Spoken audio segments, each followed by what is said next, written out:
we inform. Religious freedom is about people of faith being able to live out their faith, live out their convictions, no matter where they are. We equip. Sacred honor is the courage to speak truth, to live out your free speech.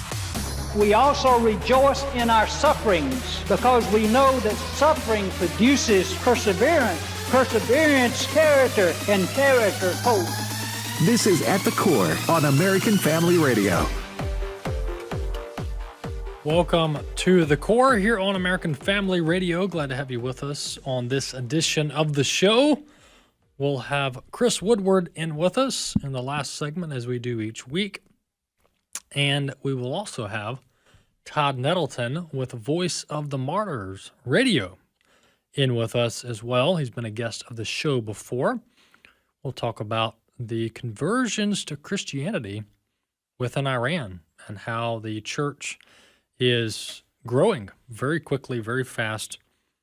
Many people, thousands, coming to faith in Jesus within the hostile nation of Iran. So we'll talk with Todd Nettleton about that. Let's turn our attention to the scripture, and then we'll get into some of the stories we're going to touch on this segment. Acts chapter 3 is where we are this week. Acts chapter 3, verses 19 and 20. Repent, therefore, and be converted, that your sins may be blotted out, so that times of refreshing may come from the presence of the Lord, and that he may send Jesus Christ, who was preached to you before, whom heaven must receive until the times of restoration of all things, which God has spoken by the mouth of his holy prophets since the world began. That's actually 19 through 21 there of Acts chapter 3, of which we've been highlighting this week as our scripture of the week. Acts chapter 3, looking at verses 19 through 21.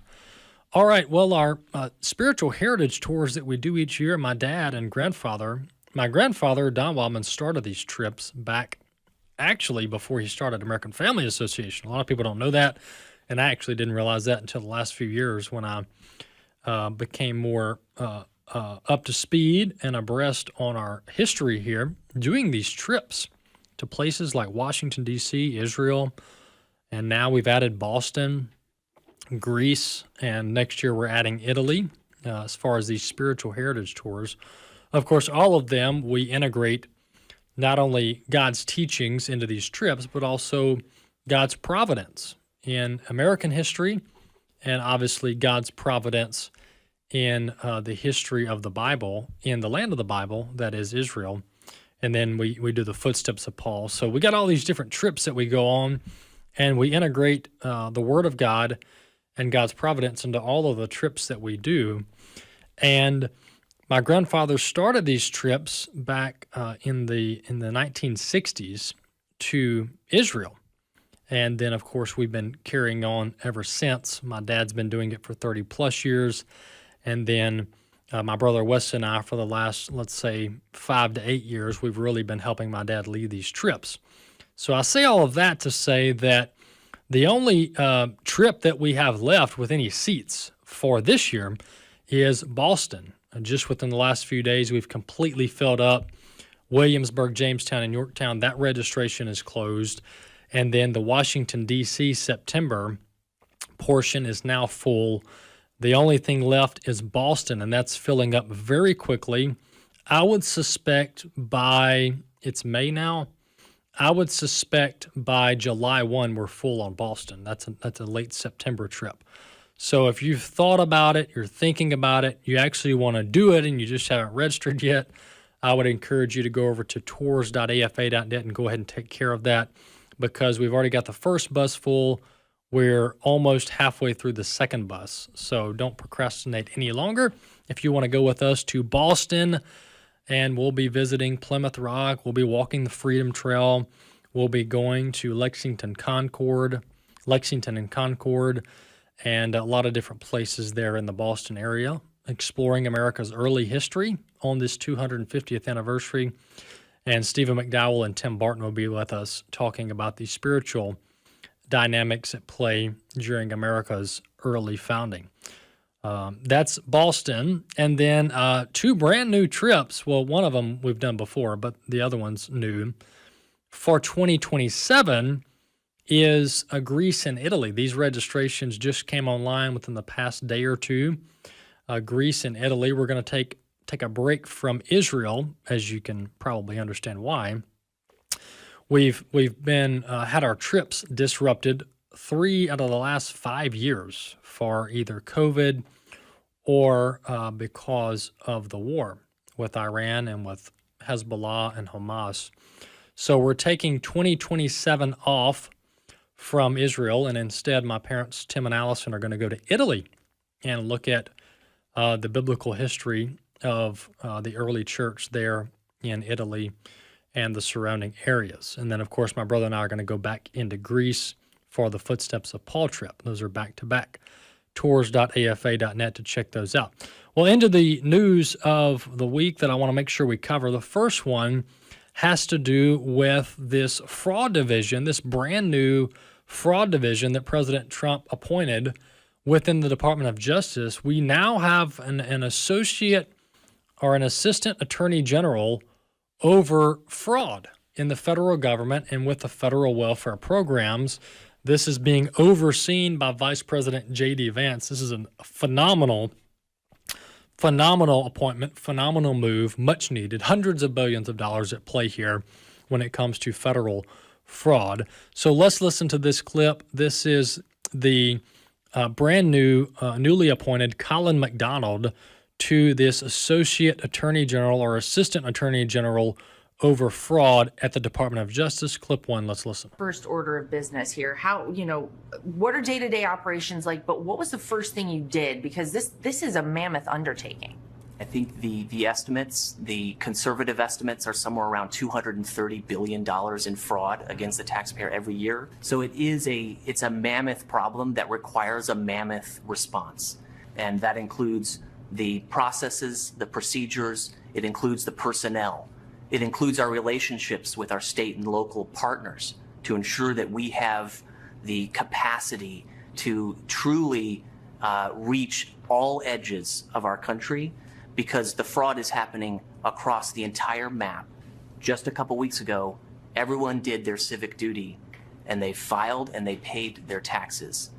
And it cannot be that on April 15th, those taxes are paid, and on April 16th, those taxes then immediately are exploited by those who see our government programs and our government agencies as the softest target in their desire to have money and to get rich quick. Well, there you have it. That's Colin McDonald, who is now over this fraud division within the Department of Justice. Very big deal to get this appointment. Now there's an entire division in the DOJ with devoted assets and personnel solely responsible for investigating and prosecuting this fraud all around the country. Very much needed. We've all seen the stories on the fraud in Minnesota. Now there's stories and reports out of Columbus, Ohio. And a lot of these fraud stories that have been highlighted have to do with immigrants. Most of them actually legal immigrants, whether it's the Somali population or others. These immigrant communities come in through these refugee or these resettlement programs, and they immediately start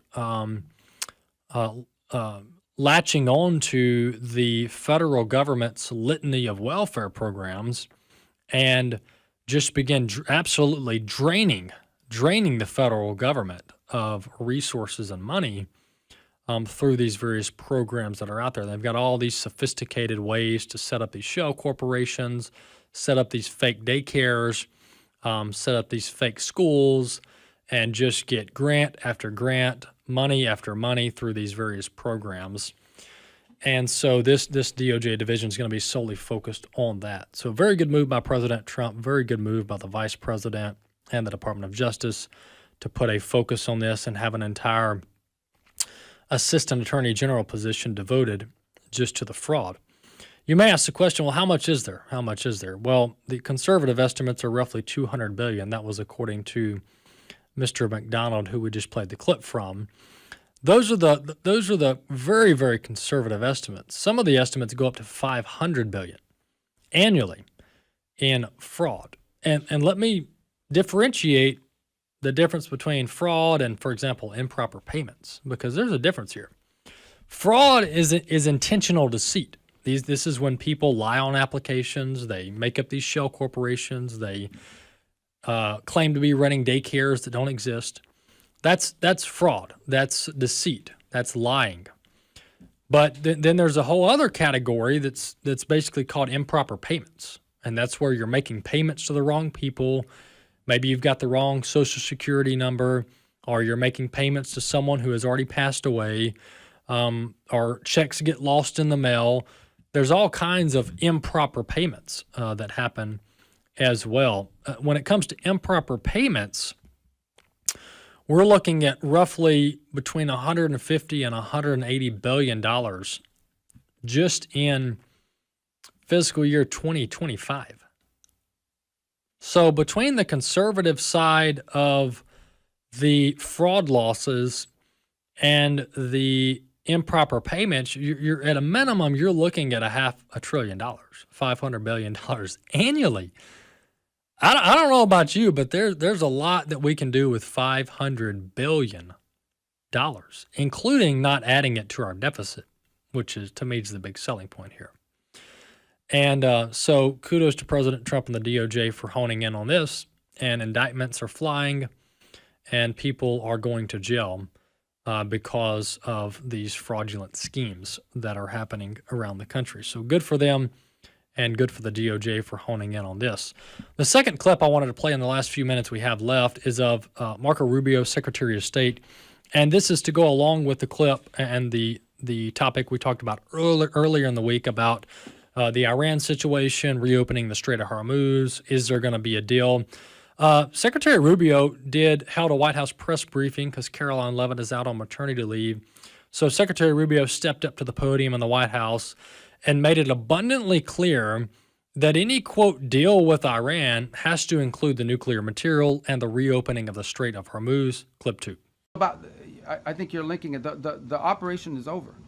Epic Fury, as the president notified Congress, we're done with that stage of it. Okay, we're now on to this project of freedom. As far as a negotiation is concerned, I think the president's been clear that part of the negotiation process has to be not just the enrichment, but what happens to this material that's buried deep somewhere that they still have access to if they ever wanted to dig it out. That has to be addressed, and that's being addressed in the negotiation. I'm not going to go further on what progress has been made on that topic because I don't want to endanger the negotiations, but suffice it to say that the president and this entire team is aware of the centrality of that question, and that will have to be addressed one way or the other. Secretary of State making it clear that operation, this was interesting to hear, and this has probably been said before, I just haven't heard it. But the Secretary of State there, Rubio, who's doing a phenomenal job, by the way, says that Operation Epic Fury, which was primarily a military campaign against Iran, that's over. That season is over. That chapter is over. Now we're moving into what we have with the blockade, with the economic pressure, with the diplomatic pressure, with the escorting of ships through the Strait of Hormuz, which is trying to be worked out as we speak. This is a different phase of the war, a different phase of the operation. And so the question, though, from the reporter was directly in regards to the War Powers Act and the 60-day limit and the need for congressional approval, et cetera, et cetera. And so I understand the War Powers Act, but I also understand the Constitution and the thoughts there. Secretary Rubio, his position was during this same hearing was that the War Powers Act is unconstitutional. He has his reasons for stating that.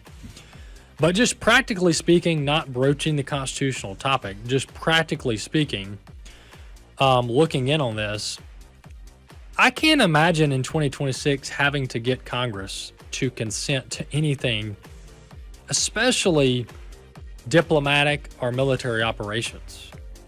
We can't get Democrats and Republicans to agree on what a woman is. So we think we're going to get, the majority of both chambers to consent on military operations. I just don't think it's going to happen. So that's the practical side of that discussion. We'll be back.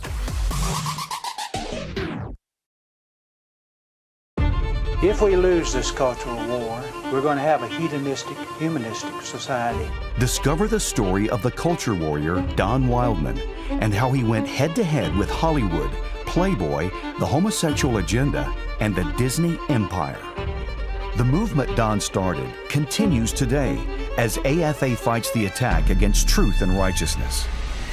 Watch Culture Warrior and join the fight. Visit culturewarrior.movie. At the Core podcast are available at afr.net. Now, back to At the Core on American Family Radio. Welcome back to the Core here on American Family Radio. Well, speaking of what's going on in Iran, which we wrapped up the last segment on, we talked a little bit about Secretary of State Rubio's statements about the ending of the military operation and shifting into this different phase of economic pressure and diplomatic pressure, etc. One thing we've talked about in passing on the program is the amount of Christians that are in Iran and the amount of converts to Christianity within Iran. And we have on with us now a good friend of the ministry and a previous guest of the program. Todd Nettleton is with us. He's a vice president over there at Voice of the Martyrs and also hosts a radio program with VOM Radio. Todd's back with us. Hey, Todd Nettleton, welcome back to the program. Thanks so much. Good to be with you. Well, Todd, you and Voice of the Martyrs focus heavily, have a primary focus on reaching the persecuted church around the world. And Iran, most people who've paid attention to the Middle East have seen the headlines and the stories about the number of converts to Christianity within Iran, how the church is growing very quickly within Iran. So bring us up to speed on that topic. Yeah, we have said for several years the fastest growing church in the world is in the Islamic Republic of Iran. And I've talked with Iranian Christians who estimate over 1 million Christians in Iran. And as you say, most of those are converts. They are people who were born in a Muslim family, and they are not Muslim anymore. They are followers of Jesus Christ. And one of the things for us to understand as Americans is the government in Iran is Islam. The government is the mullahs, it's the Islamic leaders. So if you don't like your government, you don't like Islam, because Islam is the government. And so as you have seen, and we saw this in January, we saw it in February, the protest in the streets, thousands of Iranians in the streets saying, hey, we don't like our government. Well, the reality is the government is Islam. And so they are saying, we don't like Islam, we're open to something else. That's really the seeds of the revival that we've seen in Iran over the last number of years, is the Islamic Revolution in 1979 and the mullahs saying, hey, we're going to run our country according to Islamic principles.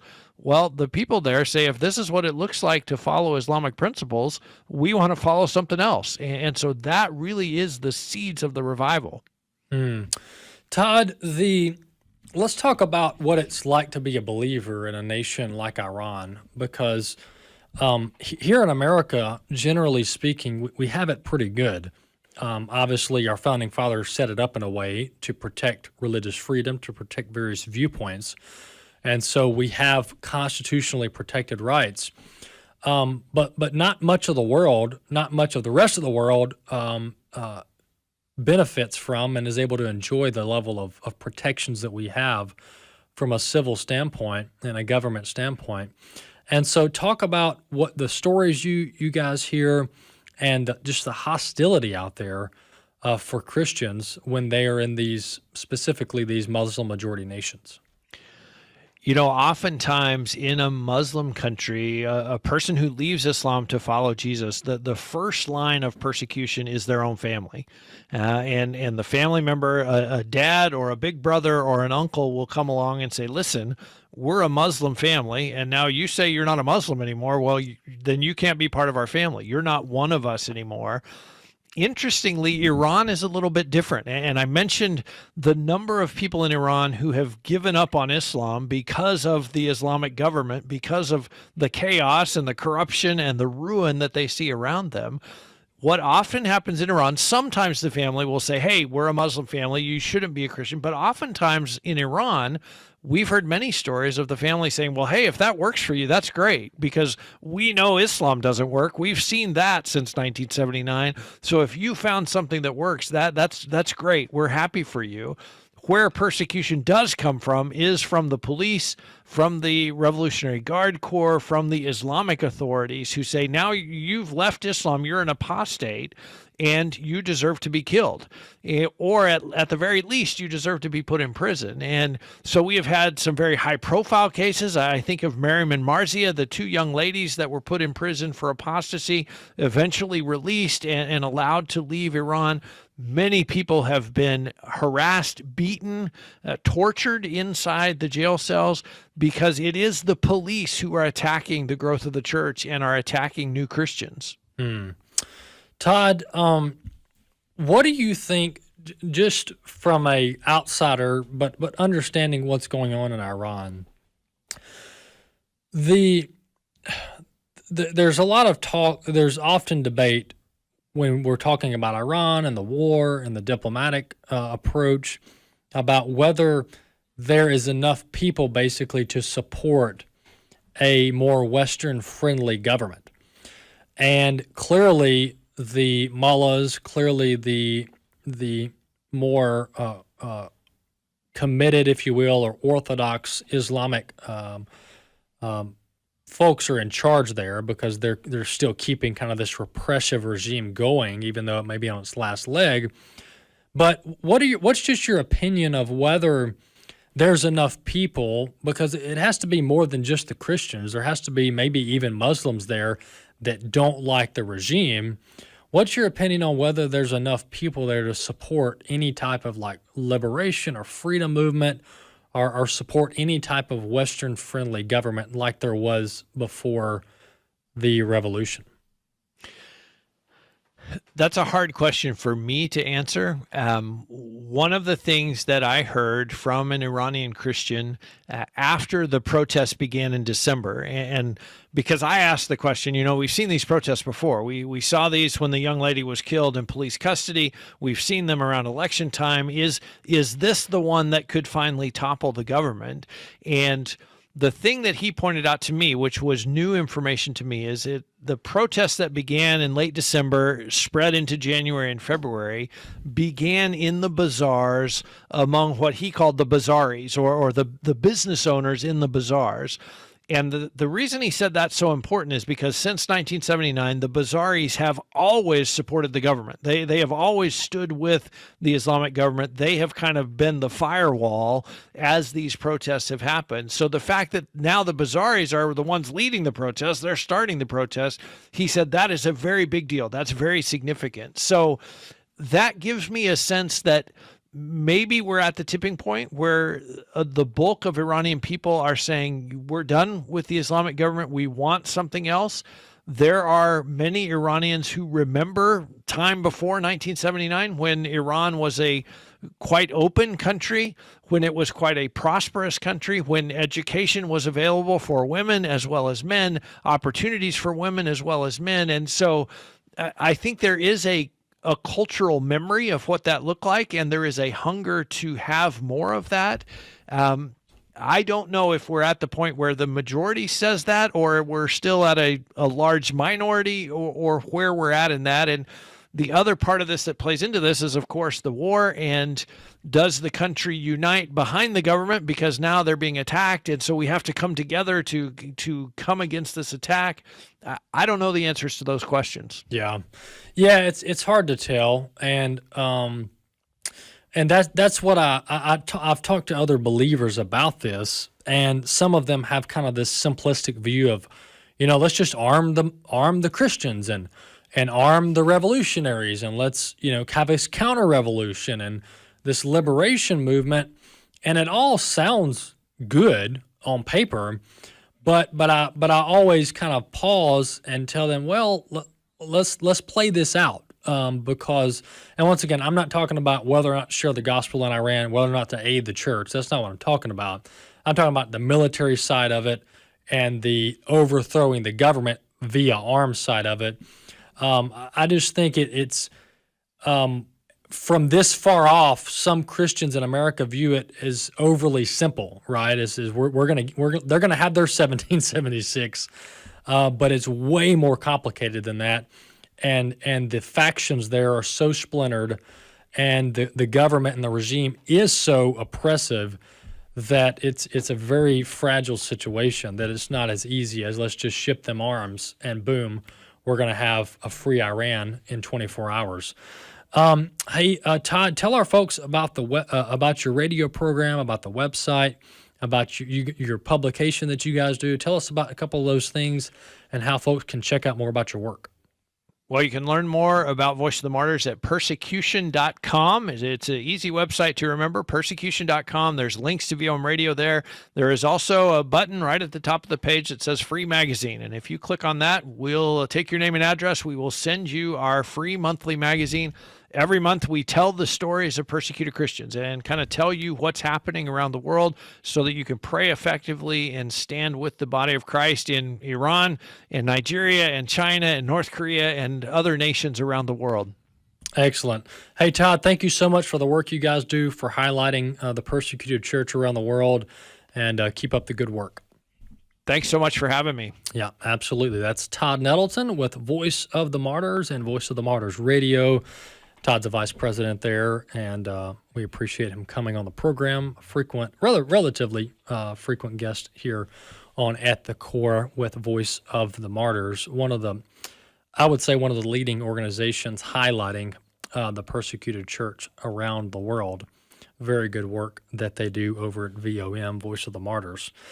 It's a very interesting topic to discuss and debate with others about what the solution in Iran is, but when I have these discussions with people, the reason what causes me hesitation in this liberate Iran movement or this free Iran and arm the insurgency kind of approach is, number one, we have done this in the past. We have done this in the past with other factions in other parts of the world and in other parts of the Middle East. And in the majority, if not the overwhelming majority of instances of doing that, in the long run, it just doesn't bode well for the U.S. It doesn't work out very well. Oftentimes, we end up creating our own enemy. This is what happened with ISIS and with other factions of Islamic terror groups. They ended up maybe starting out as some kind of CIA splinter, some kind of CIA asset, and then boom, before you know it, we're sending our troops to fight the guys over in that region because they morph into some power faction and fill some vacuum. But also what it would look like on the ground to arm an insurgency or a freedom movement in Iran, to arm them with weapons. You're enabling a civil war, and the toll of the lives that would be taken there would be very hard to calculate, very hard to comprehend. It would make the 40,000 protesters look like nothing because of the regime and their oppressive nature. So those are just things that you have to factor in, the humanitarian side of it, when you start talking about arming factions within a country like Iran and what the end result would look like. Unfortunately, the casualty count would just be astronomical, very difficult to stomach and comprehend. So we'll see where that goes. Obviously, the president and his administration are doing everything possible that they can to reach a diplomatic solution on that front. So we'll keep tracking it and highlighting these type stories. Well, another story I wanted to get to before we wrap up this segment, and then, of course, we'll have Chris Woodward back with us in the last, is the Supreme Court and the potential that there could be a vacancy under the Trump administration in the last 2.5 years of the Trump administration and this term of President Trump. The makeup of the court is a 6-3 Republican majority on paper. But from a practical, ideological standpoint, It's really more of a 5-4 court, because whether it's Justice John Roberts or one of the others, maybe Amy Coney Barrett or Gorsuch, those three, Kavanaugh even, 4, sometimes they'll side with the liberals. And so it's not really a rock solid 6-3 court. It's more of a 6-3 or 5-4, depending on the day of the week. And but the reason I bring this up is because the two oldest members of the court are also the two most conservative. That's Justice Thomas and Justice Alito. They have been just absolute rock stars on the Supreme Court, and President Trump has a couple years left. But right now, at least guaranteed until January, President Trump has a 53-seat majority in the U.S. Senate, and the U.S. Senate is the advise and consent chamber per the Constitution that approves federal judicial nominations, including Supreme Court justices. So my point in bringing all of this up is that if there's going to be a retirement in the more conservative wing of the court, I would suspect it would probably be this summer. I actually think it most likely will be. It just makes sense. I don't have any inside information. I don't have any breaking news, but I'm just telling you, looking at the court, looking at the ages of the conservative justices, and looking at the fact that President Trump has 2.5 years left, he has a 53-seat majority in the Senate, it would make sense. It would make sense if some of these justices were really interested in making sure someone of their likeness is nominated and approved to take their place, then you would do it in an environment like this. It just makes the most sense. Ruth Bader Ginsburg historically, notoriously, refused under Obama to step down and allow her replacement to be chosen, and she ended up passing away under President Trump's first term, and President Trump was able to nominate Amy Coney Barrett. So we've seen how this plays out in the past when justices don't step down at the best time and instead wait it out for a longer term. So we'll keep tracking that, and I'll share my latest opinion piece on that.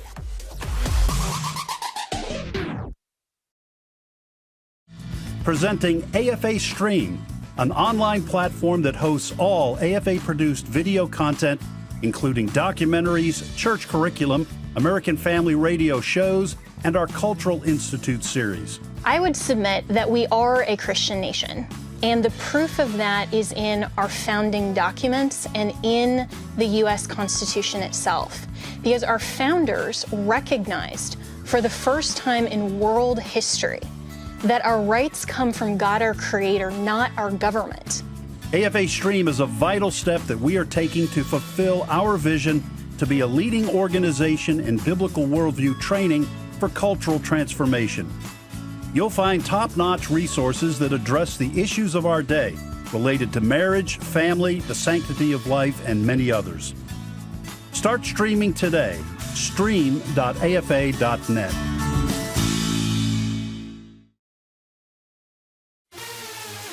At the Core podcasts are available at afr.net. Now, back to At the Core on American Family Radio. Welcome back to this last segment of today's program here on American Family Radio. Walker Wildmon here on this edition. The show's hosted each week by myself and Rick Green.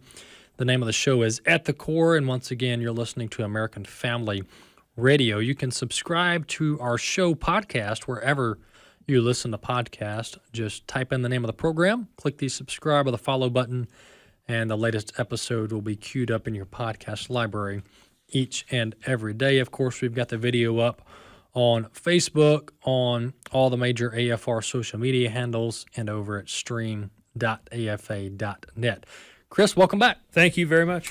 Well, Chris, I've got to start out as an admission, or rather a note to our audience here, that the Iran war that it is has not had the dire economic effect that economists would have predicted and had predicted before this actually occurred. There's been years, decades of studies on what would an Iran war look like, what would the effects on the markets be, et cetera, what would energy prices do.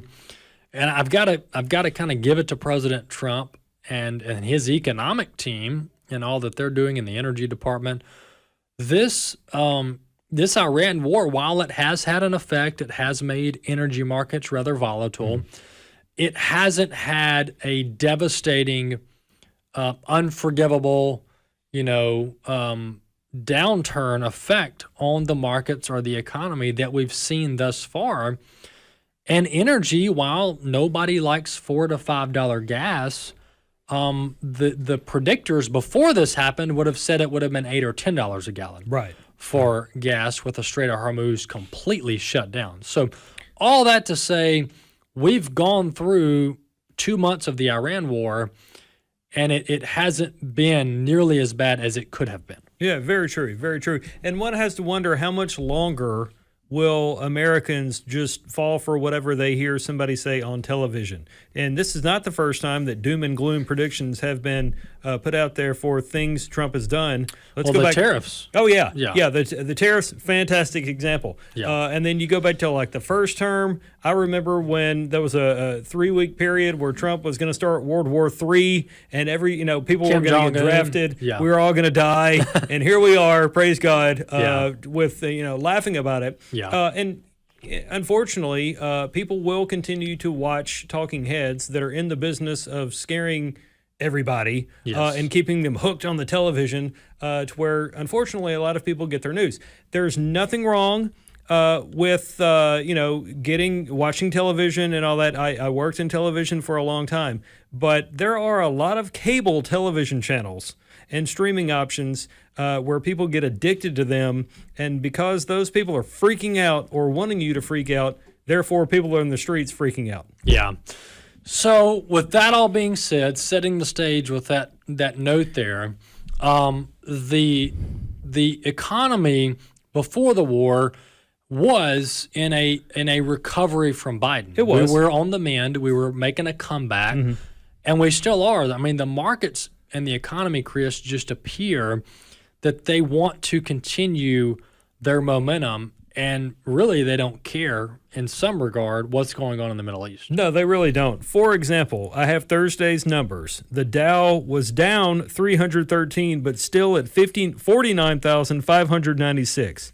The NASDAQ was down 32, but around 26,000. The S&P doing gangbusters as well. So even though there is a war going on, and some people call it conflict, whatever, skirmish. Yeah. Excursion. Even though there's something going down in the Middle East, Right. people are not freaking out about it, and nobody's lost their retirement. And if Trump does bring an end to this somehow, get us out, all these other things, as we have talked about on the show, the president, I believe, is correct. Energy prices will come down once that happens, and then we're all focused on, college football in June or July, and nobody's talking about this anymore. Yeah, that's right, and I do think this will come to pass at some point in the next few months. I don't know. Some of us would have hoped it would happen quicker, but nonetheless, the economic data is looking very good, Chris. You mentioned the markets. I mean, the markets have just been on absolute fire. They've more than recouped all the losses from the Iran conflict. Now they're positive based on where we were before the Iran conflict. And the earnings from some of these companies look pretty solid in the latest earnings round. Yeah, and meanwhile, President Trump, we haven't even talked about this, but he's about to have the beginning of a few meetings with his Chinese counterpart to talk about things involving trade. In the event they announce some sort of deal or framework of a deal, things in the markets are going to be even better, we think. Yeah. I might actually be able to retire before I'm 95. So, come on. Don't, be patient. It's very difficult, and Lord knows I have not always been patient. But we do need to be patient and not pull our hair out and shake our fist to the sky as of yet. Yeah. Yeah, I mean, President Trump has a very good track record on the economic front, so I think that's going to bear itself out. And to your point, it does take time, and we are seeing a lot of positive trends. Talk about the jobs numbers, and then I know you've got some wage data as well. Yes, jobs have been there are people out there saying that the tariffs impacted the jobs market in 2025. Things could have been better than they were. But when you really look at the numbers and you go beyond the headlines and beyond the talking heads that we all know and watch and listen to, you really start to see that things have been good. And they've actually been better once they've done revisions. For example, there have been a couple of months in recent months where we got some positive numbers, but then you got revisions that made it even better. Meanwhile, construction has been doing very well. And as we've talked about on the show, it's been a while, but you want construction to be hiring because that means things are being built. And what is allowing things to be built? Financial wheeling and dealing, loans, and all these other things. Meanwhile, manufacturing, could it be better? Yes. But we're still a superpower because we are manufacturing things. Construction, manufacturing, you got hiring, you have less federal government jobs, which means fewer federal dollars going out to pay for all kinds of things. It causes positive things in the economy. And speaking of positive things in the economy, it's safe to say that average hourly earnings, they've risen about 4% over the past year. You've had adjusted for inflation. Real weekly paychecks are up about 2% since the inauguration. Yes, people are paying more for gas. God bless the people out in California, some of which are paying like $7, $8 a gallon, especially if they're a diesel customer. So, yeah, people might be spending more of the money they now have because of Trump's policies. Again, if you can bring an end to the war in Iran and you get the price of energy back down, then you can have Caroline Leavitt's temporary replacement while she's away on maternity leave coming out there and correctly saying Trump solved all these problems. Yeah. Ahead of the midterms. We have the new Fed chairman coming in, Kevin Warsh, and you and I have talked about that. I think, Chris, we get rate cuts in the next few months. Oh, yeah. I think at the latest we get them in the fall. Mm-hmm. If we don't get them in the fall, I'm going to be kicking and screaming because of how Powell lowered them in the fall in 2024 to give a hat tip to Vice President Harris for her reelection or her election bid. So I think Kevin Warsh should return the favor and lower them for President Trump and Republicans in the fall. No later than September. But, Chris, the inflation is largely behind us. I mean, I just don't think that the Fed can keep blaming inflation for not lowering rates. I think we're like 12 plus months removed from the inflation topic. Oh, yeah, for sure. For sure. And, you know, when Leavitt came out months ago before she went on maternity leave and she declared that Bidenflation was over and Trump had solved it, she was correct based on the policies he put in place. Yeah, and we were largely below 3% in most categories. I think maybe energy and rent, I think a couple of those were lingering for various factors. Right. But in large part, most of these core items were below 3%. And honestly, you can't expect much less than 3% given the amount of money we pump into the economy. Right. You just can't. You can't run a deficit that we run and have $37 trillion. We're going towards $40 trillion in debt, and expect inflation not to run at 3%. I mean, what world are they living in where you can run a $1.5 trillion deficit and print money using an Excel sheet and not have 3% inflation? So part of that's expectation. I think below 2% is like fairy tale land. Yeah. I mean, it's unless you eliminate the deficit or run a very low deficit. If that happens, we have a new lead for this segment. Yeah. I mean, that would be great if we were to get rid of that and actually bring down debt. It would be great if people in Congress did a lot of the things that they promised on the campaign trail. But that's the trade-off with running a deficit. For those who don't know, this is economics 101.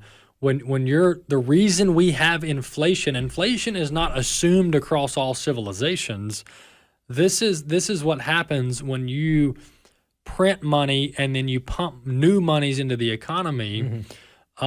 You naturally create inflation. So inflation is in some way baked into how the American economy works. Yeah. That's why I say having 3%, 2% is pretty normal. Yeah, and this may sound like a knock on, education overall. It's not intended to be. What you just said, the reason why a lot of people don't get this is because we're not taught this.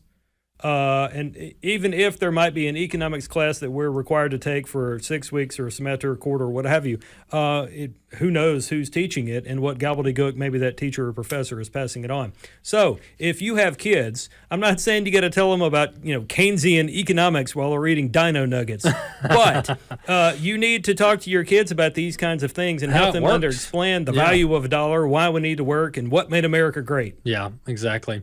Yeah, and that's what Chris. I think that's why I know that's why the middle class has fallen behind, is because they're not the middle class and the lower class. If we want, I'm talking purely economics here, right? I don't agree with class warfare. I really don't like putting people in buckets, but nonetheless, there are different levels of income within our economy, and the middle and the lower are not heavily into assets and heavily into equities and growth assets. And so it makes it very difficult to keep up with a 3% inflation every year. So this is why when we talk about home ownership, we talk about retirement accounts and investments, this is why President Trump has been hammering home getting these kids in the markets, meaning start them an investment account when they're 5 years old and just let the money grow, because that is one of the few ways, only a couple ways to keep up with inflation, to not be losing money, so to speak, on your savings and your assets, and that is to have appreciation. Yeah. And the markets are one way to do that. Yeah. Another lesson that we should learn from tough economic times, not that we're in one, but we're in some uncertainty. There's some stuff in the news causing people to be anxious, gas prices, all these things. We need to learn our lesson as a people and really pay off some debt, sock some money away, don't touch it. And all these things, because if the Lord tarries and 5 years from now something else pops up, people are going to be going, what am I going to do? Yeah, when like you've lived COVID. through 2008 or 20 or whatever. Yeah, and contentment, to your point. Contentment's a good thing to learn. But I'll tell you when it clicked for me, Chris, the last few years, especially post-COVID, it clicked for me when I started actually studying this stuff. And I realized, and more people are catching on to this, because the number of individuals, not brokers, not firms, the number of individuals that are taking position in the markets is skyrocketing. And you want to know why? Because your average Joe out there is figuring out that the markets are where it's at. The equities, the markets, these ETFs, all these funds, this is where you can park money. I'm not talking day trading here. I'm talking about long-term investments. Yeah. You can park money in some of these decent investments and just let it sit for years, because this is how the wealthy build wealth. I mean, this is how your Warren Buffetts generate hundreds of billions of dollars in wealth, is through the markets. And so I think more people are catching on to this. More kind of middle income people are figuring this out. And overall, Chris, I think in the long run, it's going to be a positive for the middle class. Right. And don't listen to the people out there that are trying to demonize wealth.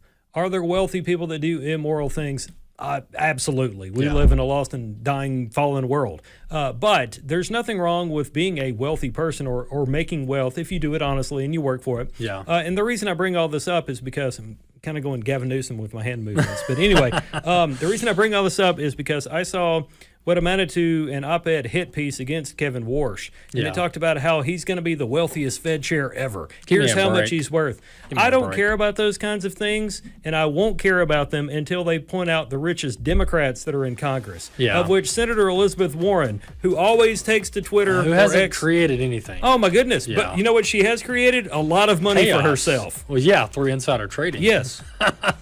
Yeah, folks, this is where the class warfare and the Marxism comes into play, and they don't want people who are successful and honest and are diligent workers with their hands. They don't want them in positions of power and authority. Why? Because they actually know what they're doing. Instead, they want their Marxist friends that haven't created anything, like Elizabeth Warren, to be in charge of our economics. And to that, I say absolutely no thank you.